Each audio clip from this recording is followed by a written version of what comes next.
महाशिवरात्रि क्यों मनाई जाती है? भारत की सांस्कृतिक और धार्मिक भूमि पर अनेक व्रत त्योहार मनाए जाते हैं। इन्हीं में से एक है महाशिवरात्रि, जिसमें भगवान शिव की विधि विधान से पूजा होती है। लेकिन क्या आप महाशिवरात्रि के धार्मिक महत्व और मान्यताओं को जानते हैं? अगर नहीं तो चलिए आपको बताते हैं कि महाशिवरात्रि क्यों मनाई जाती है। शिव की महान रात्रि, जिसे महाशिवरात्रि कहा जाता है, भारत के आध्यात्मिक उत्सवों में से एक है, जिसका विशेष महत्व माना जाता है। हिंदू पंचांग के अनुसार हर साल फागुन महीने की कृष्ण पक्ष की चतुर्दशी तिथि पर महाशिवरात्रि का पर्व मनाया जाता है। इस दिन शिव मंदिरों में हर्ष और उल्लास का माहौल रहता है। बड़ी संख्या में भक्त महादेव के दर्शनों के लिए यहाँ पहुँचते हैं और अपनी मनोकामनाओं की पूर्ति के लिए पूजा, जप और व्रत करते हैं। भगवान शिव, जो कि त्रिमूर्ति में भगवान विष्णु और भगवान ब्रह्मा के बाद संहारक की भूमिका निभाते हैं, संसार की नकारात्मकता का विनाश करके धर्म की पुनः स्थापना करते हैं। देवादिदेव महादेव को देवता, मनुष्य, राक्षस, यक्ष, भूत और पशु समेत संसार के सभी प्राणी पूजते हैं, जिन पर भोलेनाथ अपनी कृपा बरसाते हैं।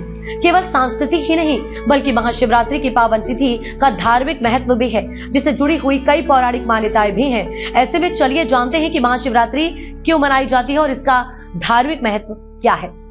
पहली कथा, महाशिवरात्रि को शिव और भक्त शक्ति के मिलन का भी दिन माना जाता है। धार्मिक मान्यताओं के अनुसार इस तिथि पर भगवान शिव और माता पार्वती का विवाह हुआ था।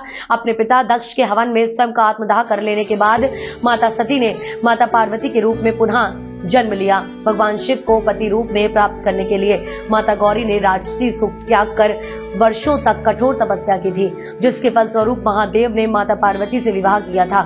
इस दिव्य और अलौकिक विवाह के साक्षी सभी देवी देवता, ऋषि मुनि सहित अन्य जीव जंतु भी हुए थे। अब बात करेंगे दूसरी कथा की। शिव पुराण के अनुसार सृष्टि के आरंभ में भगवान ब्रह्मा और भगवान विष्णु के बीच श्रेष्ठता को लेकर विवाद हो गया।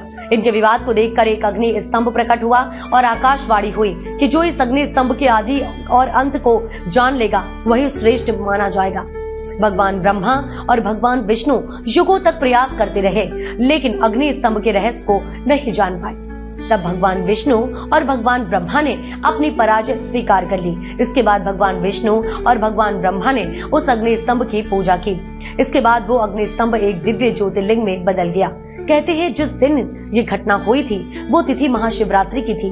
भगवान विष्णु और भगवान ब्रह्मा से पूजित होने के बाद भगवान शिव ने ये वरदान दिया कि महाशिवरात्रि के दिन जो भी भक्त उनके लिंग स्वरूप की पूजा करेगा उसे सुख, शांति और समृद्धि की प्राप्ति होगी।